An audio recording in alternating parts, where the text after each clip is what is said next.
Agora nós vamos abordar sobre as relações étnico-raciais. Mais precisamente, nós vamos falar sobre a negritude. É sabido que, historicamente, a pessoa negra, ela sofre uma série de discriminação.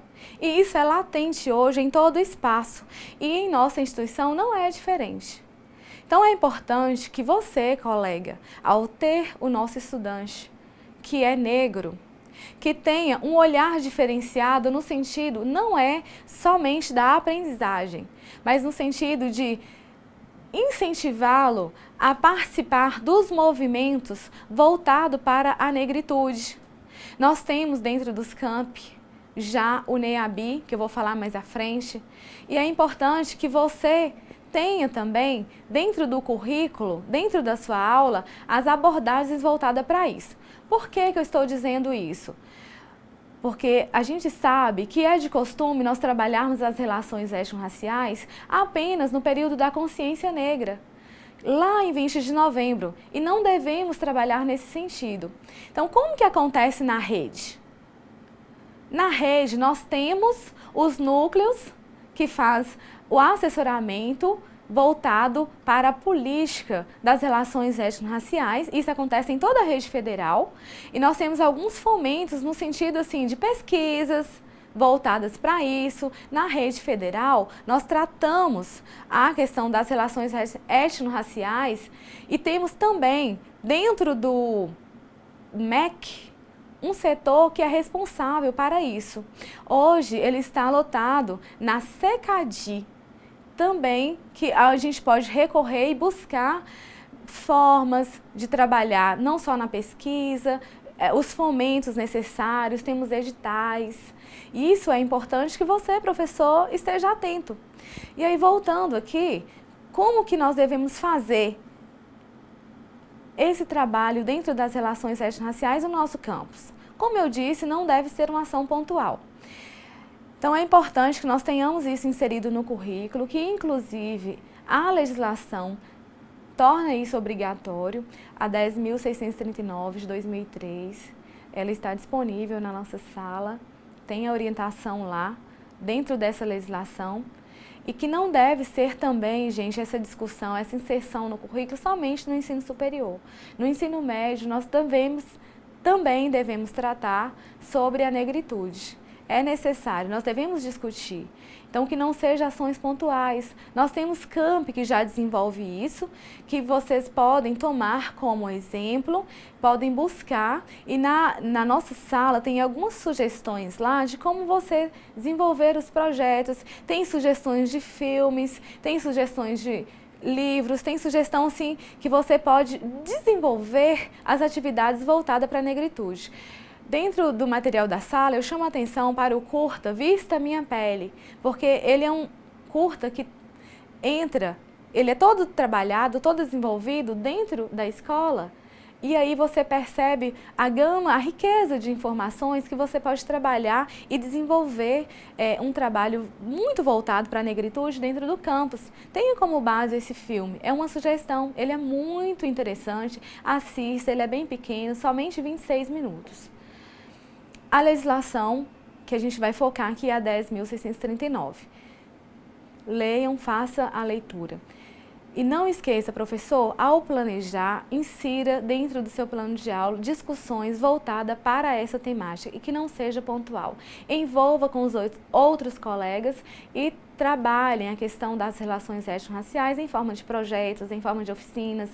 E aí sim, a culminância pode acontecer no final do ano, na período da consciência negra.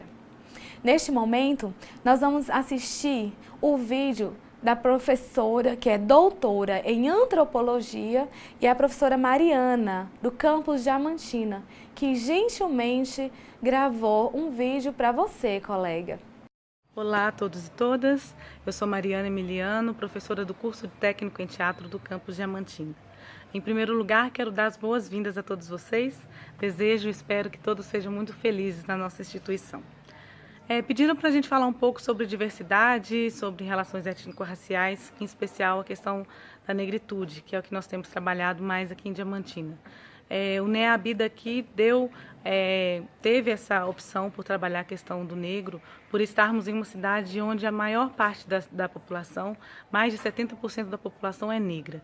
E mesmo assim ainda percebemos várias atitudes, vários comportamentos ainda muito racistas, e aí a gente vê realmente como esse racismo ele é estrutural, como ele está presente na nossa formação de sociedade mesmo, e por isso é muito difícil a gente combater esse tipo de discriminação. Não só aqui em Diamantina, né, como em todo o Brasil, a maior dificuldade nossa quando a gente fala na luta contra o racismo ou pela valorização da diversidade racial, a gente luta muitas vezes contra um inimigo que muita gente acha que não existe. Muita gente acha que não existe no Brasil, por sermos um país miscigenado. Então, por isso é muito difícil, às vezes, falar com uma pessoa que ela está sendo racista, convencer alguém de que um comentário, uma frase, uma expressão está, sim, sendo pejorativa. Então, esse talvez seja um dos nossos maiores desafios. Um outro grande desafio também é a gente assumir, aceitar e olhar com muito cuidado para o racismo institucionalizado, o racismo que está dentro das nossas próprias instituições.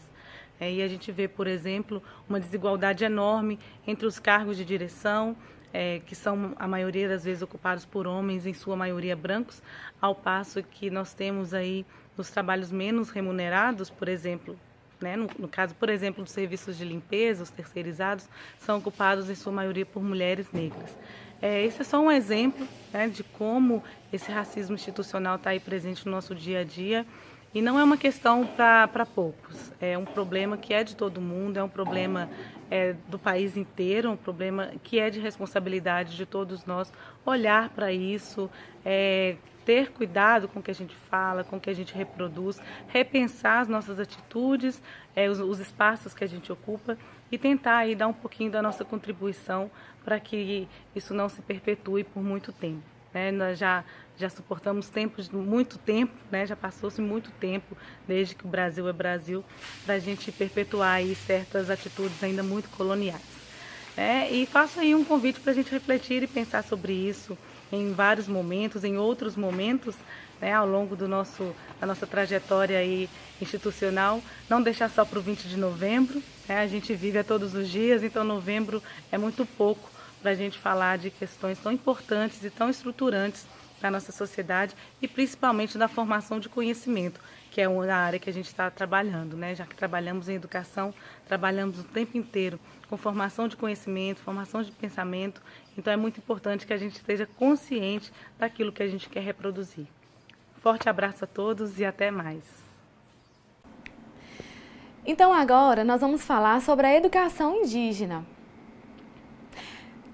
De repente, você, colega, se assuste e fala, mas eu não tenho aluno, eu não tenho notícias de aluno índio no Instituto, mas nós temos sim alunos de comunidades indígenas, que também é um público diferenciado, e aqui a gente deve pensar no sentido de respeitar a língua materna, isso é fundamental, a questão da cultura.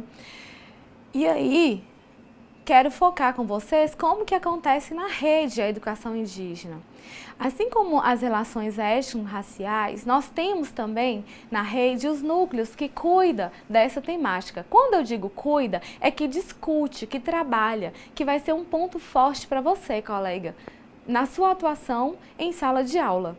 E nós temos dentro da SECADI também a educação escolar indígena, que é um setor que trata dessa questão, que inclusive você pode solicitar material caso entenda necessário. E em nossos campi, nós já temos no campus Januária e no campus Almenara trabalhos desenvolvidos voltados para esse público, que também nós podemos articular. Quando eu digo nós professores, articular sobre a educação indígena com os nossos colegas dos demais campos, buscar ideia, buscar essa interação, essa informação que é muito importante e é muito salutar.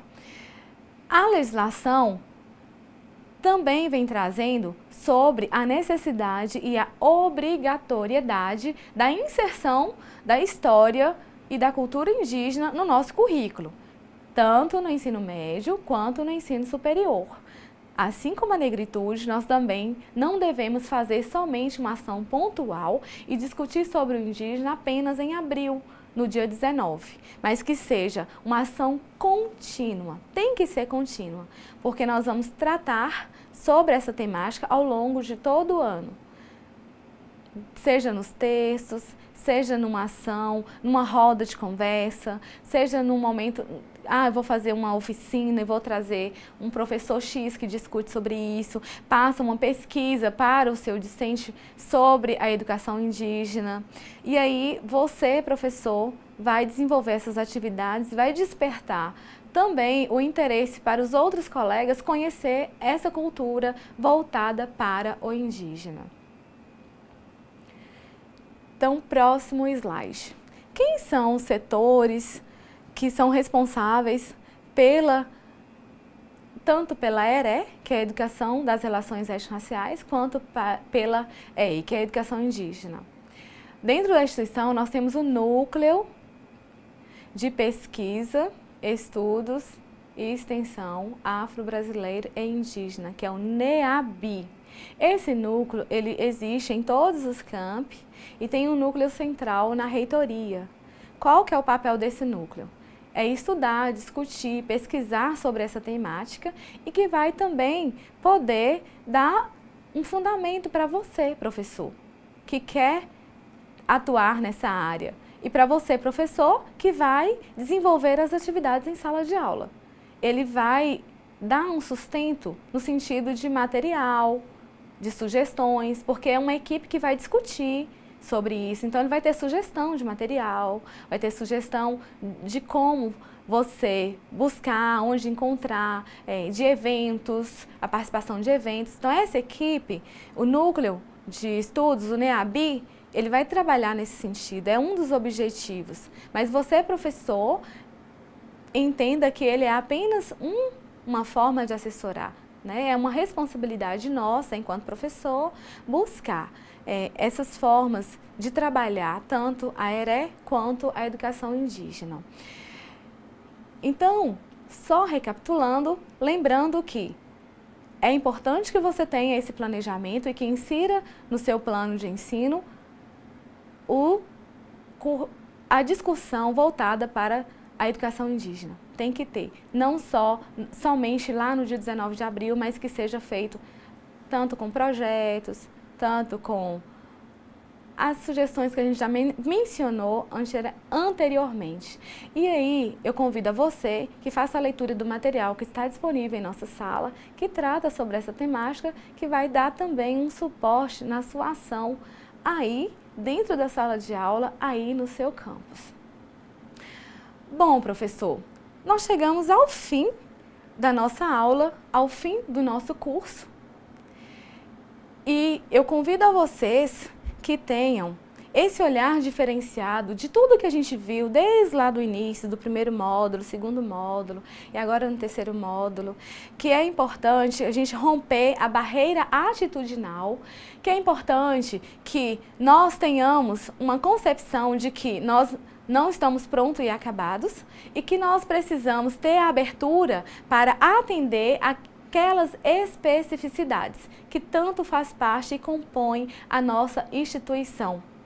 E aí nós colocamos à disposição de vocês a Pró-Reitoria de Ensino, que tanto se empenhou e que é a promotora deste curso, e a DAEC, a Diretoria de Assuntos Estudantis e Comunitários, para que trabalhe essas questões voltadas também para a inclusão, que nós tratamos neste módulo.